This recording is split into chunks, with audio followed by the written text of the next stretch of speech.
मंडळी नमस्कार, मी मिलिंद भागवत. मराठी भाषा गौरव दिन आपल्या सगळ्यांच्या दृष्टीने एक अतिशय अभिमानाचा असा दिवस, कौतुकाचा दिवस.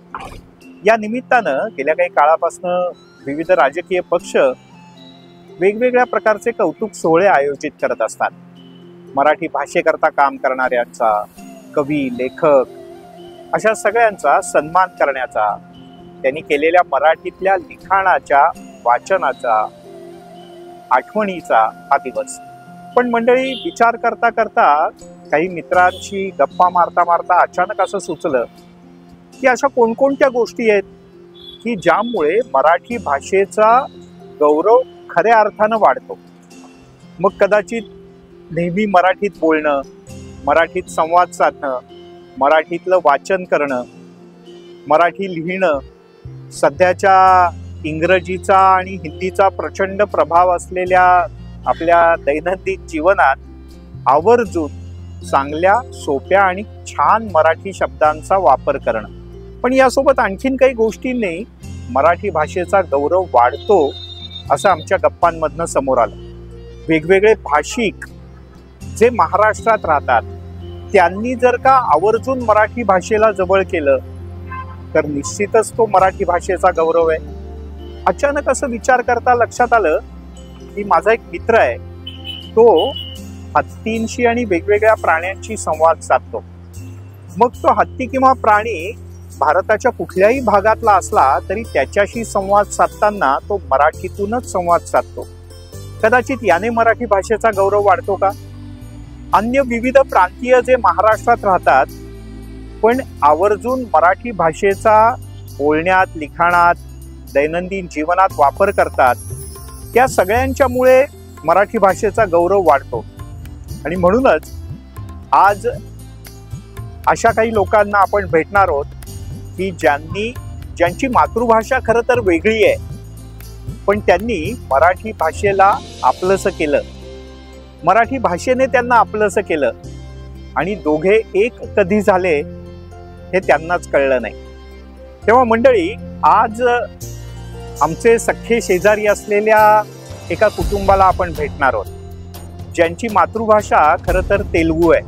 पण गेल्या काही पिढ्यांपासनं मुंबईत, महाराष्ट्रात, ठाण्यात राहिल्यानंतर तर आता त्यांच्या घरातल्या काही जणांना तेलुगू नीट येत नाही पण मराठी अतिशय उत्तम, अगदी तुमच्या माझ्यासारखं. आपण या कुटुंबाला भेटूयात आणि मराठी भाषा, मराठी व्यवहार, मराठी संस्कृती, मराठी साहित्य हे सगळं या कुटुंबाचा कसा अविभाज्य भाग बनून गेलंय ते पाहूयात.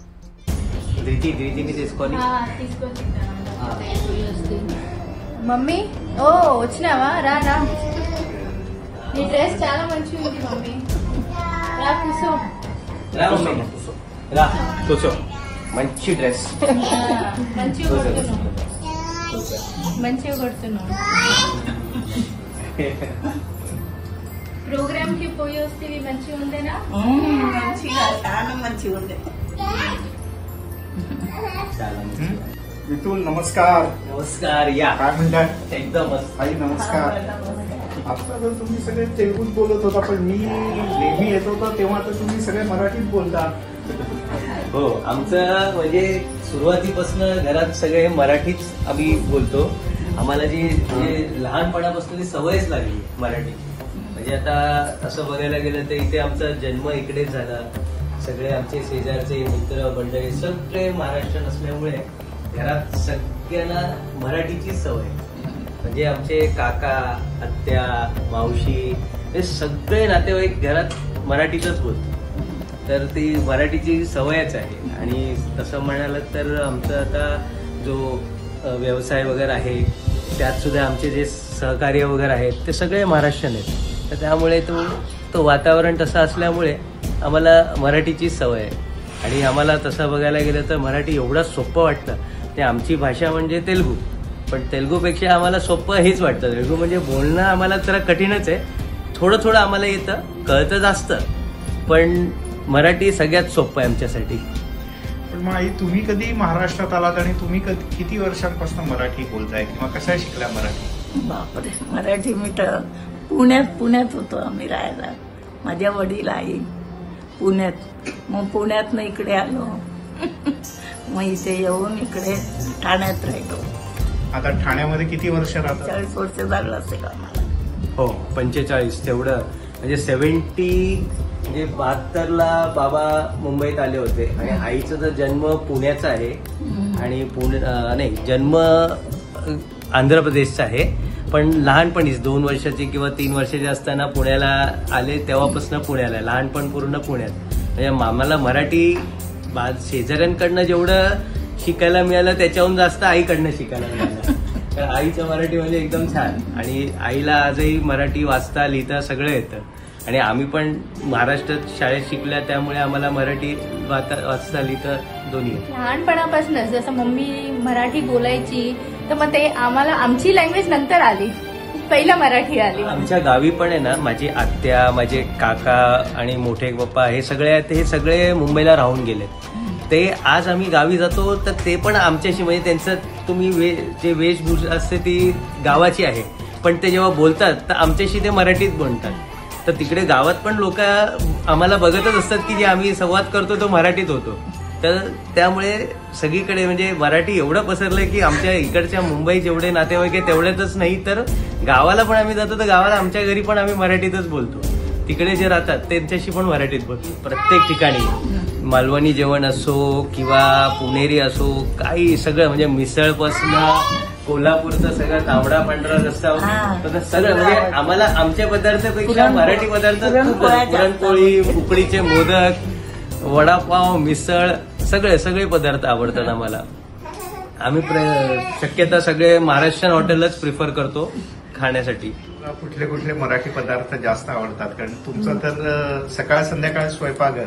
हो, आम्ही जास्त आम्ही तर महाराष्ट्रीयन डिशेस करतो घरी पण.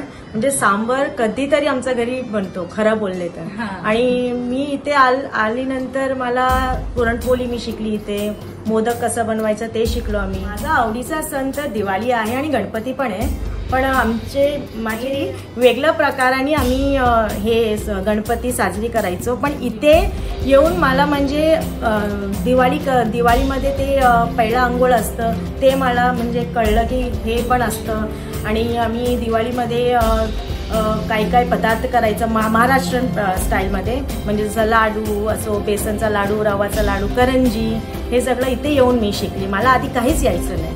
दिवाळी बोलले की फराळ हे सगळ्यात इम्पॉर्टंट. आमच्या इथे साऊथ इंडियन लोकांमध्ये दिवाळी फक्त एकच दिवसाची असते, पण इथे महाराष्ट्रामध्ये जेव्हा लहानपणापासून आम्ही दिवाळी 5 दिवसाचीच करतो.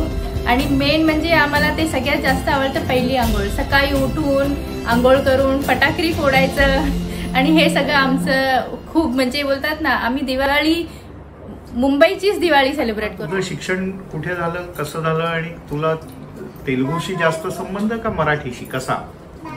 आता लग्नाला 2 वर्ष झालंय, म्हणजे आत्ताच नवीन शिकली मी मराठी. पण हा विपुलचा मराठी खूप पॉलिश्ड आहे, म्हणून ठाण्यात राहून असं. हा, माझ्या आत्याने जेव्हा पण तिला भेटते आत्या बोलते की तुला मराठीतच बोलायला लागेल. फोन उचलते तर ती घाबरलेली असते की आता मी काय. आता घाबरत नाही, आता ती शिकली आणि बोलते बरोबर आत्याशी. आणि आत्यामुळे जास्त करून आमच्या घरात हे मराठी. हे माझे मिस्टर आहेत, हे उत्तराखंडचे आहेत, पण हे पण मुंबईतच जन्मले आहेत आणि त्यांना पण मराठी व्यवस्थित येते आणि आम्ही मराठीतच बोलतो. तर मित्रमंडळी वगैरे सण साजरा करण्यासाठी आम्ही एकत्र मित्रमंडळी सर्व म्हणजे एकत्र आम्ही राहायचं. आणि ते काय गणपती प्रोग्राम असेल किंवा काही भरपूर काय उत्सव असेल आम्ही एकत्र. झोपडीत माझ्या राजास जी महाली सौके कधी मिळाली, ती सर्व प्राप्त झाली या झोपडीत माझ्या.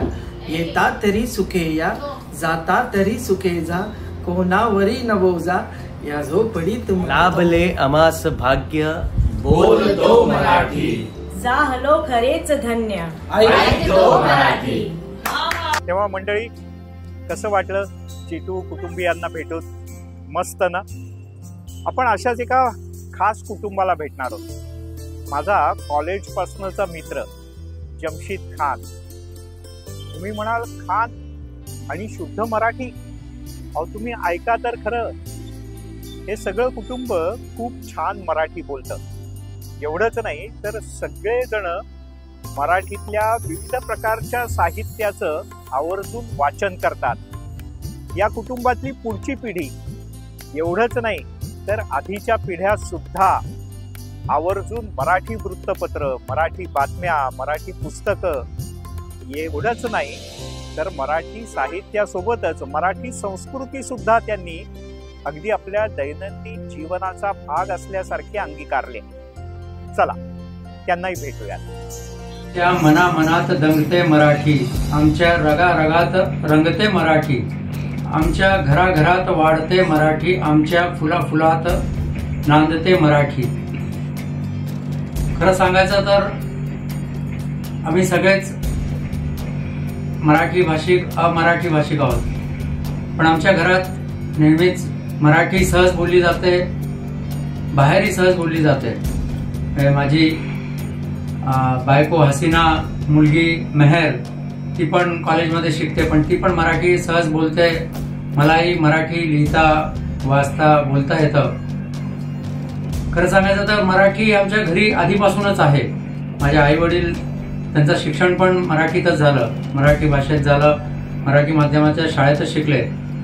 आई जव्हारची, त्यामुळे जव्हारला पण मराठी भाषेचं शिक्षण मिळालं. वडील नगर जिल्ह्यातले, अकोल्यातले, त्यामुळे तिथे पण मराठीतच ते शिकले. माझं शिक्षण इंग्रजी माध्यमाचे शिक्षण सगळं झालेलं आहे. तुमचं शिक्षण इंग्लिशमध्ये झालंय माझं.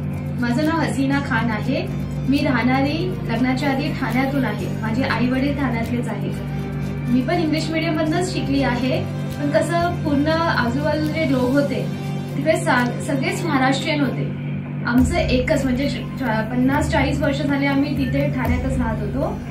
तर आमचं एकच घर होतं मुस्लिमचं, बाकी सगळे महाराष्ट्रीयन होते. तर तसं नॉर्मल होतं, आम्ही मराठीत बोललं. माझे तर आताही काही शब्द मराठीतच निघतात, आम्ही घरीही बोललो तरी. तर असं सगळं आहे. आताही मी शाळेत वगैरे शिकवते इंग्लिश IGCSE मध्ये, पण तरी मराठी हे बरेच मित्र वगैरे असताना आम्ही नॉर्मल एकदम मराठीत बोलतो. असं काही प्रॉब्लेम वगैरे नाही आहे. मुलगी, माझं नाव मेहर खान आहे आणि मी पण मराठी चांगल्यापणे बोलू शकते. मराठी आपल्याला मदत करते सगळे गव्हर्नमेंटचे ऑफिसर, कारण आपण महाराष्ट्रात राहतो आणि तिकडे मराठी बोलायचं आणि ते जास्त व्यवस्थित वाटते. मी पण अंग्रेजीत शाळेमध्ये शिकली आहे आणि मला पण मराठी येते. नाही, या खरं म्हटलं तर मी लहानपणापासून आमच्या माहोल सगळं होतं तसं, पण मी पुस्तकही नंतर साहित्य वाचन पण माझं मराठीतूनच झालेलं आहे. मी अगदी रणजित देसाईंचे स्वामी आहे, मग त्याचबरोबर ययाती पुस्तक, असे जे सगळं आहे, असे बरेच पुस्तकं जे आहेत ते मी मराठी भाषेत वाचन झालेलं आहे. त्यानंतर मी जसं मोठा होत गेलो, कॉलेजमध्ये असताना, नंतर कॉलेज संपल्यानंतर पण मराठी गझलांचा कार्यक्रम मी उपस्थित राहायचो. खूप आवडायचा. त्याच्यामध्ये भीमराव पांचाळ यांचा मराठी गझलांचा कार्यक्रम आहे, तेही मी बघायला जायचो एकेकाळी. नंतर आजही आमच्या घरी लोकसत्ता पेपर येतं. लोकसत्ता, मग नंतर आम्ही आधी आई वडील पण लोकसत्ता वाचायचे, आम्हाला त्याच्यातूनच सवय लागली लोकसत्ता वाचायची. आता नंतर बदलत्या काळामध्ये त्याचबरोबर टाइम्स ऑफ इंडिया पण येतं, पण लोकसत्ता अजूनही येतं आमच्या घरी. त्याचं कारण आहे का मराठीची सहज सवय आम्हाला लागलेली आहे. बाहेर बोलताना, घरातही बोलताना मराठी म्हणी आहेत ते पण आम्ही सहज वापरतो. खरं म्हटलं तर आम्ही आहोत नगर जिल्ह्यातले, त्यामुळे नगर जिल्ह्यात जर गेलं तर तिथे पण जे अमराठी आहेत, मुस्लिम समाजातले आहेत, ते सहजपणे मराठी बोलतात आणि स्थानिक मराठी बोलतात. की जे प्रमाण भाषा जी आहे, पुणेरी प्रमाण भाषा, पुणेरी भाषा अशी वापरत नाही, पण स्थानिक मराठी जी आहे त्या प्रकारची भाषा वापरली जाते. त्यामुळे मी पण त्याच प्रकारे सहज वापरतो. मी मराठीतून भाषण करतो, मराठीतून लिहितो, मराठी वाचन तर आहेतच, पण अशा प्रकारे मराठी ही माझी मातृभाषा नसली तरी मातृभाषा सारखीच झालेली आहे. तेव्हा अशा मराठीचा आम्हाला अभिमान आहे.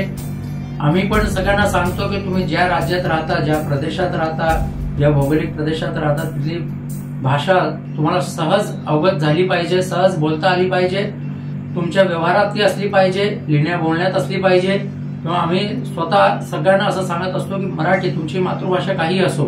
आज माझी मातृभाषा हिंदी आहे. आम्ही हिंदी, उर्दू अशी आमची मातृभाषा आहे, पण मराठी आम्ही सहज बोलतो. याचं कारण आहे की आम्हालाही अभिमान आहे, आम्हालाही प्रेम आहे मराठी भाषेवर. सहज शिकता येते, सहज बोलता येतं, सहज लिहिता येते. तेव्हा आम्हाला मराठी असण्याचा आम्हाला अभिमान आहे. धन्यवाद.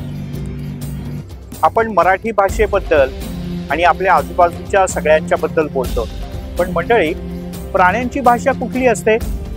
प्राणी एकमेकांशी कुठल्या भाषेत संवाद साधतात तुम्हाला माहितीये का? आपण जी भाषा बोलतो ना, ही आपल्या आजूबाजूच्या सगळ्या प्राण्यांना, पक्ष्यांना समजत असते. आणि हे मी सांगत नाहीये, हे सिद्ध झालंय. आमचा एक मित्र आहे आनंद शिंदे. तो पिसाळलेल्या, अस्वस्थ असलेल्या हत्तींशी संवाद साधतो. केवळ महाराष्ट्रातल्याच नाही बरं का, भारतातल्या किंवा जगात अन्य ठिकाणी गेल्यानंतर या सगळ्या हत्तींशी तो मराठी भाषेतूनच संवाद साधतो. आणि तुम्हाला आश्चर्य वाटेल, कुठल्याही भागातला हत्ती असो, त्याला आनंदनं मराठीतून साधलेला संवाद कळतो आणि तो त्याला प्रतिसाद सुद्धा देतो. तिकडे काय नाही, तिकडे काय नाही. हा, टाटा टाटा टाटा, चला टाटा. आता मी नाही येणार उद्यापासून. नमस्कार मिलिंदजी, माझं नाव आनंद शिंदे. मी हत्ती अभ्यासक होय. मी हत्तींशी मराठी भाषेमध्येच बोलतो. अगदी खरं आहे की महाराष्ट्राशिवाय इतर कुठल्याही राज्यात मी काम करायला गेलो तर मी सगळ्या हत्तींबरोबर मराठीमध्येच बोलतो. आणि म्हणजे नुसतंच हत्ती नाही तर सिंह, वाघ, बिबट, कोल्हे असतील, गवे असतील, या सगळ्या प्राण्यांशी कुठल्याही राज्यामध्ये गेलो तरी मी मराठीमध्येच बोलतो. अगदी पहिल्या टप्प्यामध्ये जिथे मी हत्तीच्या पिल्लांना वाचवायला सुरुवात केली होती, तिथे सुद्धा त्या पिल्लांबरोबर केरळमधल्या मी मराठीतच बोलत होतो आणि ते त्याला प्रतिसादही तितकाच छान देत होते. वाघ असेल, सिंह असेल, बिबट असेल, सगळ्या प्राण्यांशी मी मराठीत बोललो होतो. अगदी सिंहिणीला तिचं पिल्लू आणून दाखव असं मी मराठीतच सांगितलं. त्याचं परीक्षण होणं गरजेचं आहे, डॉक्टरांनी त्याला बघणं पिल्लाला गरजेचं आहे, हे देखील मी तिला मराठीतच सांगितलं. किंवा आमच्या जंगली हत्तींचं आता आमचं जे काम चालू आहे, त्या सगळ्या जंगली हत्तींबरोबर, मग ते मध्य प्रदेशचे असोत, महाराष्ट्राचे असोत, कर्नाटकाचे असोत, त्यांच्याबरोबर आमचा संवाद हा मराठीमध्येच असतो. धन्यवाद. माझ्या मराठीची ये बोलू कौतुके, परी अमृतातेही पैजा जिंके, असं ज्ञानेश्वर माऊलींनी म्हटलंय. तर कविश्रेष्ठ कुसुमाग्रज असं म्हणतात की माझ्या मराठी मातीचा लावा ललाटास टिळा, माझ्या मराठी मातीचा लावा ललाटास टिळा, तिच्या संगानं जागल्या तरी खोऱ्यातील शिळा. पण मंडळी, हे झालं कवींचं. आता तुम्ही आम्ही सामान्य नेमकं काय करणार? मराठी भाषेला अभिजात भाषेचा दर्जा जरी आत्ता मिळाला असला ना, तरी ज्ञानेश्वर माऊलींनी सांगितल्याप्रमाणे हजारो वर्षांपासून मराठी भाषा ही अमृताचेही पैजा जिंके अशाच प्रकारची आहे. आता फक्त सरकारी मोहोर उमटली एवढंच. पण मग तुम्ही आम्ही या मराठी भाषेचा गौरव कसा वाढवू शकतो? सोपं आहे मंडळी. आपण आपल्या दैनंदिन जीवनात मराठी भाषेचा जास्तीत जास्त वापर करावा. अनावश्यक तिथे इंग्रजी शब्द टाळावेत. भाषा शक्यतो शुद्ध, स्पष्ट, स्वच्छ असावी, शिवराळ नसावी. आपण आपल्या पद्धतीनं उत्तम योगदान दिलं तर मराठी भाषेचा हा गौरव पुढच्या काही काळात आणखीन वाढेल, यात काहीच शंका नाही. तेव्हा मंडळी, ऐकूया मराठी, लिहूया मराठी, वाचूया मराठी, बोलूया मराठी. नमस्कार.